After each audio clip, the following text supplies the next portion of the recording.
self-confidence. Self-confidence is complicated. It is very important to be positive about yourself so that you feel happy and so that you don't bring others down. We often label people, sometimes unconsciously, as mean, nice, weird, popular, shy, etc. We all do it. You, me, everyone. It's normal.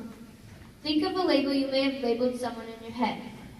Think, without saying it out loud, of the people who in your mind fit into that label.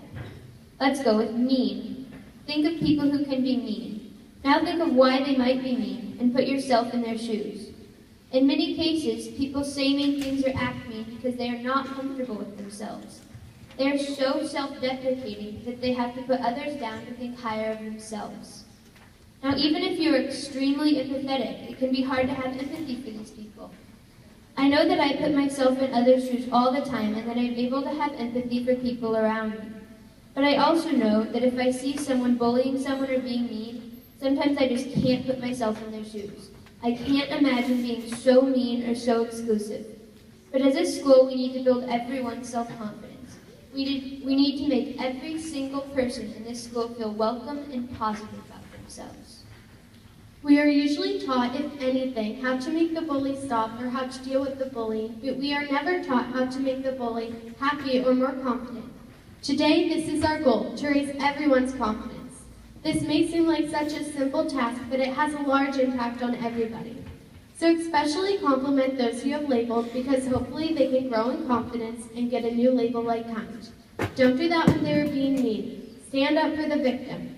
But to prevent people you care about and yourself from being bullied or being a bully, really focus on making people feel good about themselves. Again, this seems like such a simple goal, but it has a large impact on everyone. It will help the bullies stop bullying, and it will help the people who need a confidence boost by making them more confident, and both of those things will have a very positive impact on Roseville. Self-confidence is important, and we can all do something to build it for ourselves and others. Now here's Bob and Danby with Standing Up for Yourself.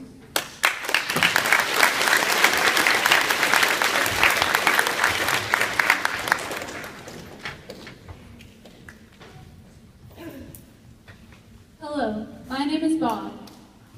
My name is Danby. And we are talking about standing up for yourself. I see people being pushed down more and more every day.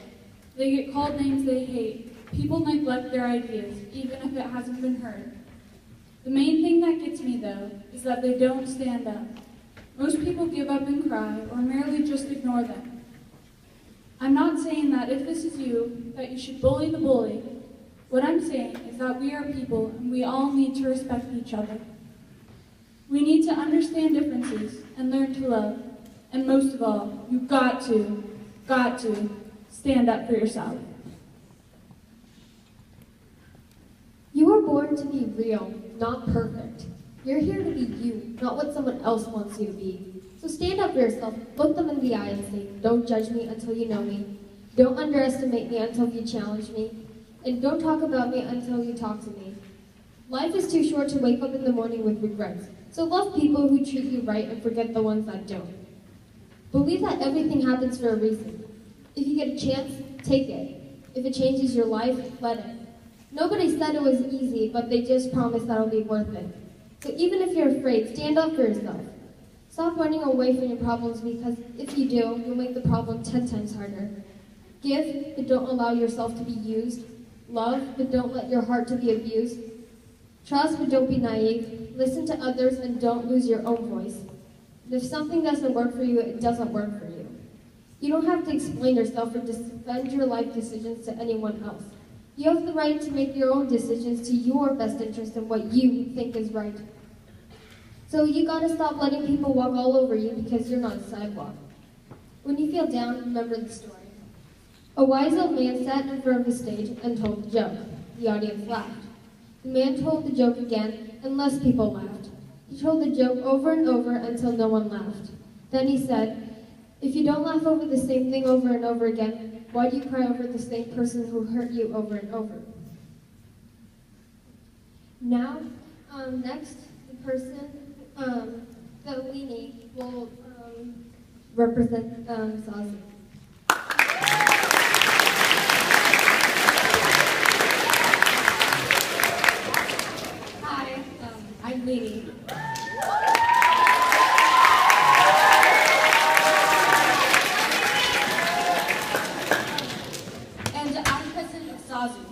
Roosevelt Sundry Asian Student Union. We used to be the South Asian Student Union, but we've changed our name to be more inclusive. So what does Sundry mean exactly? Sundry means diverse, varied, or made up of different things. And that's exactly what we are. We're a diverse group of students of both Asian descent and not. We meet to discuss issues we face and ways we can celebrate or support Asian and Asian American culture in our school and community. As you probably know, Asia is a massive land, including many islands extending from Palestine in the west to Pacific islands like Japan in the east, north to Mongolia and Russia, and south to Sri Lanka and beyond. Roosevelt's Asian American student body traces its heritage to many of these diverse lands. However, we want to emphasize that SAWZU is for everyone. We encourage anyone to stop by and see what we do. It doesn't matter where you're from. But I'm not just here to talk about SAWZU. I want to bring light to a subject that many of our students have suffered, microaggressions and stereotypes. A microaggression is a form of unintended discrimination that has the same effect as intended discrimination. A stereotype is a widely held, oversimplified image or idea of a person or a thing.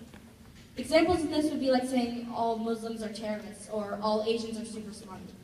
Now, here's Jesse and Sagarika to give us some more examples.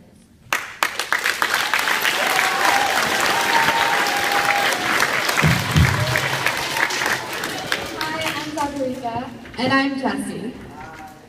As you probably know, there's a huge stereotype about Asians being smart. This stereotype has spread so much that many people use the word Asian as a synonym for the word smart. I've heard people say I'm smarter than an Asian when they get a better score than me on an assignment or test. They don't understand how someone feels when they think that they aren't living up to expectations. And just because I'm in higher level math, people have called me an honorary Asian. This statement is not accurate, and it's not funny either. Asian culture and identity is so much more than grades. You don't have to be Asian to be smart, and you don't have to be smart to be Asian. You might think that calling someone smart is a compliment, but with pressure that someone might be putting on themselves or receiving from parents and friends, it doesn't help that society also has high expectations of them. This stereotype can be very harmful to a student's self-esteem. Now, here's just Kieran to give another example of hurtful stereotypes.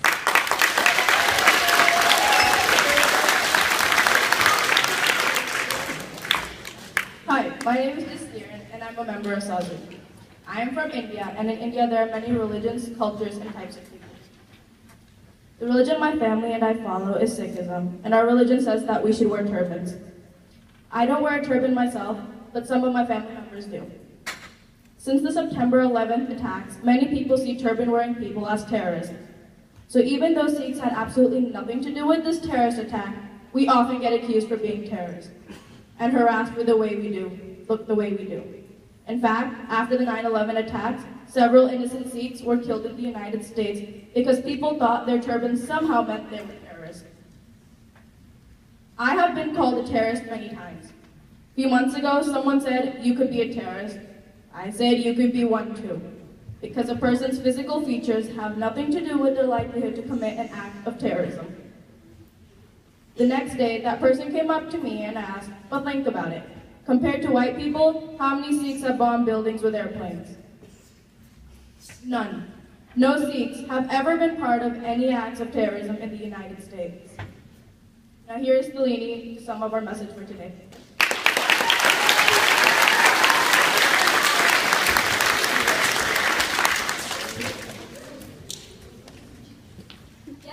Our heritage is a part of us, but it certainly does not define us. We're people, just like you. Today, we hope that we shared a message about eliminating hurtful stereotypes and microaggressions in our school. Thank you.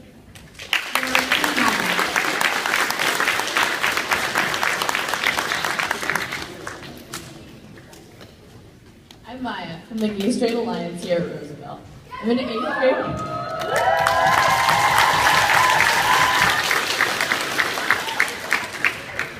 I'm an 8th grader and I identify as lesbian and gender fluid. First of all, the GSA would like to take a moment to honor the fact that today is Harvey Milk Day.